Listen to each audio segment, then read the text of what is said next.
Welcome to another blog of sibling unplug. চলে এসেছি আজকে বড়িশা চণ্ডী মেলাতে। 233তম বর্ষে এবারে বড়িশা চণ্ডী মেলা। শ্রাবণ রায়চৌধুরীদের অধীনে এই পুজো শুরু হয়েছিল। ওনাদের এখানে বাড়িতে ঘট প্রতিষ্ঠা আছে 300 বছরেরও পুরনো, আর এই পুজো হচ্ছে 233 বছরের পুরনো। তো এই পুজোকে ঘিরে একটা বিশাল মেলা বসে। তো চলো তোমাদেরকে এই মেলাটা দেখাই। তো মেলাতে ঢুকতে এরকম ছোটো ছোটো দোকান সব বসেছে, বিভিন্ন রকমের রোজকার টুকিটাকি জিনিসপত্র পাওয়া যায়। তো আমি গেছিলাম হচ্ছে ওই 4টে নাগাদ, তখনই প্রায় ভিড় হতে শুরু করে দিয়েছে।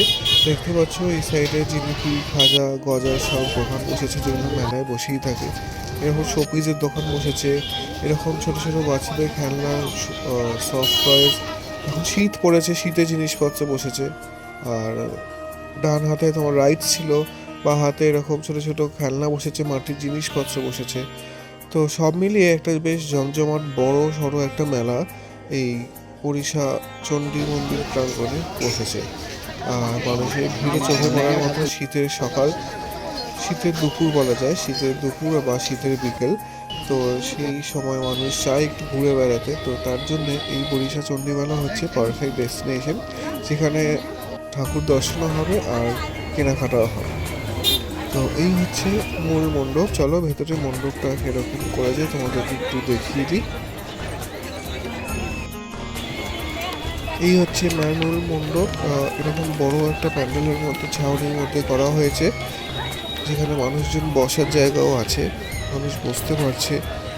আর এই প্যান্ডেলের ভেতরে সুন্দর সুন্দর ঝাড় লাগানো আছে, যেগুলো দেখতে খুব সুন্দর লাগছে। তো চলো এবার মায়ের দর্শন করে। এই হচ্ছে মা চণ্ডী, তিনি অষ্টসখী এখানে বিরাজ করছেন। মায়ের গাত্রবর্ণ পুরো লাল, তিনি লাল শাড়ি পরে আছেন। চতুর্ভুজা দেবী, খুব সুন্দর কারুকার্য। মায়ের চালিটা তো খুব সুন্দর চালিটা হয়েছে। আচ্ছা, মা হচ্ছে পঞ্চমুণ্ডির আসনে অধিষ্ঠান করছেন, মানে 5টা মুন্ডু এখানে রাখা আছে, যেটা ঢেকে গেছে দেখতে পাচ্ছ না, কয়েকটা দেখতে পাচ্ছ। তো তার উপর মা অধিষ্ঠান করছেন। খুব সুন্দর ঠাকুরের মূর্তিটা, তোমরা পারলে একবার দেখে এসো গিয়ে, কিংবা আমার ভিডিও থ্রুতে যারা দেখতে পাচ্ছ না তারা দেখে নাও ভিডিও থ্রুতে আমার।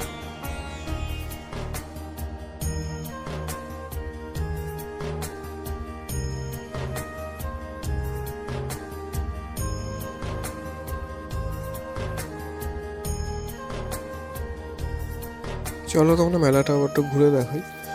তো দেখতেই পাচ্ছ কত রকম দোকান, আর একই দোকান 10-15টার মতো আছে। এগুলো হচ্ছে একটা থালা প্লেটের দোকান, তোমরা দেখতে পারো অনেক স্টক আছে, এখন আচার, পাঁপড়, অনেক রকমের দোকান। বিশাল মেলা, একটা দোকান প্রায় 10-15টা আছে। তোমরা যেটা চাও ইচ্ছে যেটা দেখতে পারো ঘুরে ঘুরে।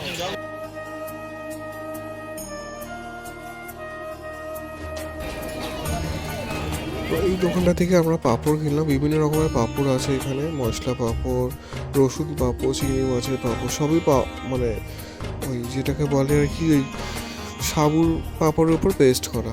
তাছাড়া এখানে প্রচুর ব্যাগের দোকান আছে। ব্যাগের দোকান বলতে যেগুলো কয়েকটা ব্যাগের দোকান আছে, যেগুলো 100 টাকা করে সব ব্যাগ, যাই ব্যাগ নেবে 100 টাকা।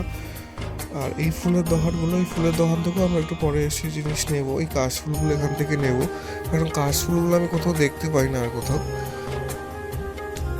প্রচুর ভ্যারাইটি অফ ফুল, আর অন্য জায়গা থেকে দাম এখানে কিছুটা কম জিনিসপত্র, যেটা আমি দেখলাম। বেহালা বড়িশা চণ্ডী মেলার এই মেলাটাতে দাম অনেকটাই কম, আর ভ্যারাইটি অনেক বেশি। কি সুন্দর সুন্দর চুড়িগুলো দেখো, এখনকার সব পরে। এই ব্যাগগুলো সবই 100 টাকা করে পাওয়া যাচ্ছিল। এত সুন্দর সুন্দর ব্যাগ 100 টাকা একটু মার্কেট।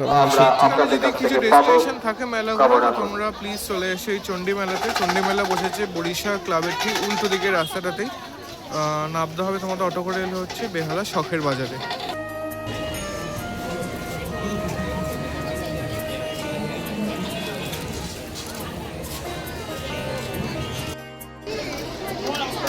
তো এখান থেকে আমি পাপড়ি চাট কিনবো। প্রচুর মানুষের ভিড় এখানে, দেখতেই পাচ্ছ। টুকটাক কেনাকাটা করলাম। এই কাশফুলগুলো দেখতে পেলাম, কাশফুল আমি দেখতে পাই না কোথাও পুজোর সময়, তো ওই কাশফুলগুলো নিলাম। আর তোমাদের ওই কিছু পাঁপড় নিলাম, পাঁপড় খাই আমরা যেহেতু পাঁপড়গুলো, সেই পাঁপড়গুলো নিলাম। পাঁপড় কী কী নিয়েছি, পাঁপড় একটা হচ্ছে মশলা পাঁপড়, পাঞ্জাবি মশলা পাঁপড়, একটা হচ্ছে রসুনের পাঁপড়। সেগুলো ভেজে কেমন খেতে হয়, না খেলে বুঝতে পারবো না, আজকে একবার ভাজবো ভাবছি এগুলো। এত বড় মেলা বসেছে, খুব ভালো লাগছে দেখে। আর হচ্ছে আমরা এখান থেকে একটা পাপড়ি চাট নেবো। পাপড়ি চাট দোকানটায় প্রচণ্ড ভিড়, সব রকম পাওয়া যায়। বড় বড় কচুরির মধ্যে কী বলে ওগুলোকে, ঢাকাই পরোটা, সেগুলোও পাওয়া যাচ্ছে, পাপড়ি চাট পাওয়া যাচ্ছে, দই ফুচকা পাওয়া যাচ্ছে। তো আমরাও ওদের পাপড়ি চাট নিয়েছি। তো মেলা ঘুরতে ঘুরতে আস্তে আস্তে সন্ধে হয়ে গেল, লাইটগুলো সব জ্বলে উঠলো, মেলার ভিড় আরও বাড়তে শুরু করলো। তো আমরাও বেশিক্ষণ না দাঁড়িয়ে বাড়ির উদ্দেশ্যে বেরিয়ে পড়লাম। তো যাওয়ার আগে একটা মন্দির দেখলাম, ত্রিশক্তির মন্দির, যেখানে মহালক্ষ্মী, মহাসরস্বতী, মহাকালী। তো সেটাই তোমাদের জন্য তুলছি, দর্শন করে নাও মাকে। তো মাদেরকে দর্শন করে আমরা এবার বেরিয়ে পড়লাম বাড়ির উদ্দেশ্যে। তো এই হচ্ছে আজকের ব্লগ। কেমন লাগলো জানিও, চ্যানেলে নতুন হয়ে থাকলে লাইক করে দিও, শেয়ার করে দিও আর সাবস্ক্রাইব করে দিও। দেখা হবে অন্য কোনো ব্লগে। Till then, bye by.